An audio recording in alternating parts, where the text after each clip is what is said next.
ថ្ងៃនេះពួកយើងបានសិក្សាអំពីមេរៀនជីវិតខ្មែរក្នុងនរអវជ័យតើពួកឯងអាចបញ្យល់យើងបានទេក្នុងការរស់នៅ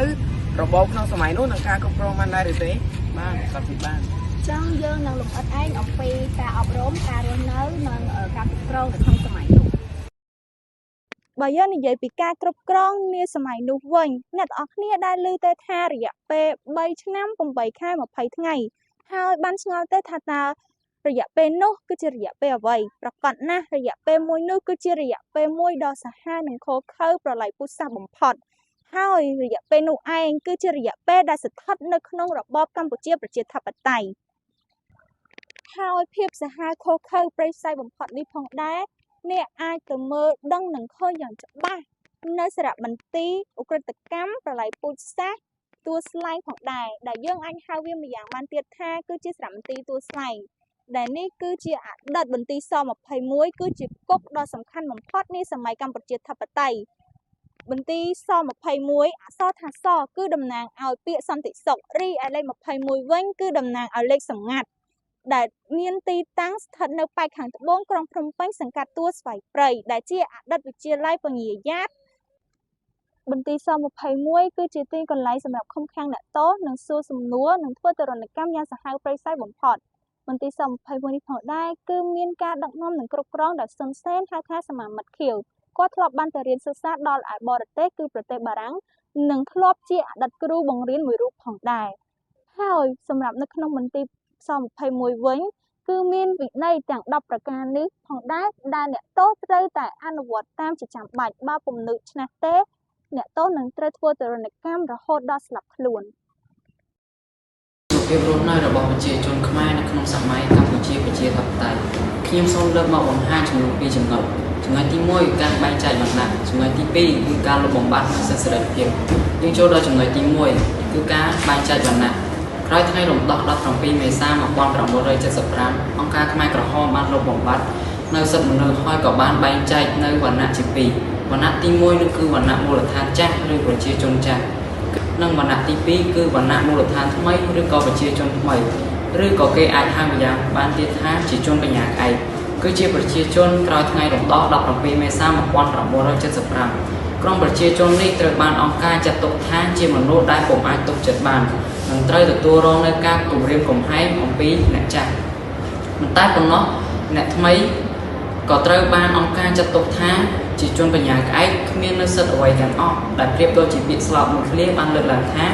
ពួក17មេសាជាជនបញ្ញាក្អែកពួកវាជាអ្នកចាញ់សង្គ្រាមនិងជាឆ្លើយសិទ្ធិប៉ុន្តែប៉ុណ្ណោះបើតាមសៀវភៅសិក្សាភាសាខ្មែរថ្នាក់ទី10មេរៀនទី6អំណាចនរកជីវិតខ្មែរនៅក្នុងរស់អវជ័យក៏គេបានបង្ហាញឲ្យយើងឃើញផងដែរថានៅក្នុងសម័យកម្ពុជាប្រជាធិបតេយ្យគឺពិតជាមាននៅការរើសអើងពិតមែនដោយគេបានបង្ហាញឲ្យយើងឃើញនៅពាក្យស្លោកមួយទៀតដែលបានលើកឡើងថាទុកមិនចំណេញដកចេញក៏មិនខាតដែលជាពាក្យស្លោករបស់អង្គការខ្មែរក្រហមគម្រាមកំហែងមកកាន់ប្រជាជនថ្មីចំណែកឯអ្នកចាស់វិញគឺតែងតែពោលពាក្យចំអកលក់លើមកលើអ្នកថ្មីដូចជាប្រយ័ត្នអង្គការយកទៅកសាងវិញឬក៏ឯងចង់ទៅសិលាកិលេស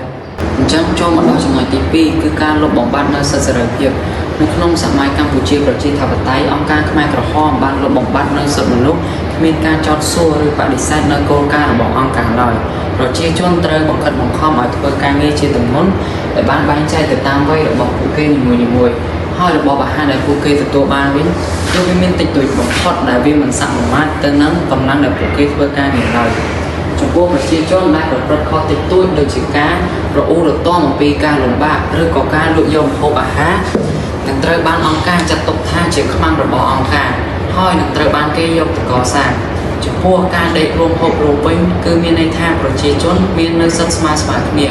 គឺគ្មាននៅសិទ្ធិផ្ទាល់ខ្លួនទ្រព្យសម្បត្តិដែលមានក៏ត្រូវបានដកហូតគ្មាននៅសិទ្ធិបុណ្យស័ក្តិឋានៈអ្វីឡើយចំពោះការជ្រើសរើសគូសង្ករវិញប្រជាជនក៏គ្មានសិទ្ធិជ្រើសរើសដោយខ្លួនឯងដែរគឺត្រូវបានអង្គការលុបបំបាត់នៅប្រពៃណីរបស់ខ្មែរដ៏ល្អផូរផង់ខ្ទេចខ្ទីដោយពួកគេគ្រាន់តែយកយុវជនពី5ទៅ10គូឬក៏ពី40ទៅ100គូមកបដិញ្ញាចំពោះអង្គការនិងមុខតុងបាក់ចំពោះការអប់រំពួកខ្មែរក្រហមបាន บรรทวีในสลาเรียนก็โดยเฉียบตีวัดอารามเซ็งเซ็งหนึ่งจับซอกแต่ซองแต่เนื้อตามตีวัดอารามอย่างหนูนิกบโยงตามไอ้กระแสสืบเพอศึกษาสังคมขณะตีประบุนชมพูตีปีเมเรียนตีบุญระบบกรมวิชีประชาธิปไตยได้จับด้ามปีชนะมาป้อมมาบุญเราจะสืบแป๊บดอชนะมาป้อมมาบุญเราจะสืบประบุญเชี่ยเยี่ยมสำหรับหนังโลบองปัดในเมนจำแนกดังนี้บโยงตามสืบเพอไตเมกโปอันธโนได้นิปนได้เนสไรปานปนอะไรเนสไรบ้านใหญ่ท่าพวกไม่กระหอบมาเชี่ยเยี่ยมเปรี้ยวเหนียวไอเหมือนไตรในขนมจมระบบแช่ก็โดยเชียเนี่ยเมนจำแนกดังเซ็งเซ็งแต่โจชมัวดำใบว่าตลอดตะเรียนขณิพรมเว้นเว้นดำใบดำดอเชียดมีตุกผงพวกเนสไรได้เหมือนนั่งถักเกยยกเตอสำหรับก่อบ้านแต่โจชมัวผ่องได้นี่บางให้เคยท่าพวกขมากระหอบเชี่ยเยี่ยมสำหรับในเมนจำแนกดังหนังตกแต่เนี่ยขมิ้นจำแนกดังดับใบเงยส่วนขนมกาเก็บสังกัดพวกการอบรมแต่ละกบม้าเหมือนเตอบ้านอบรมดาวปุ่มดันเตะคือเตอบ้านอบรมแต่อังกาให้อังกาคือบ้านอบรมเอากบม้าสลายหลังแต่อังกาแต่เป็นหนอให้บ้านบัญชีเอากบม้าเตอโยกาเลอปุ่มได้เดี๋ยวมาคลุ้นดับใบหมอกปรับอังกาให้อังเปิดดอกโคเคยกับพอดนูคืออังกาบ้านเอากบม้าสำหรับเอาปุ่มได้เดี๋ยวมาคลุ้นโดยเอากบม้ากระแทกเอาปุ่มได้เดี๋ยวมาคลุ้นเฉียดขมังเดี๋ยวมาอังกาអូបន្ទាប់ពីពួកឯងបានយល់ខ្ញុំអំពីមេរៀននេះរួចមកហើយខ្ញុំអាចសង្កេតបានថា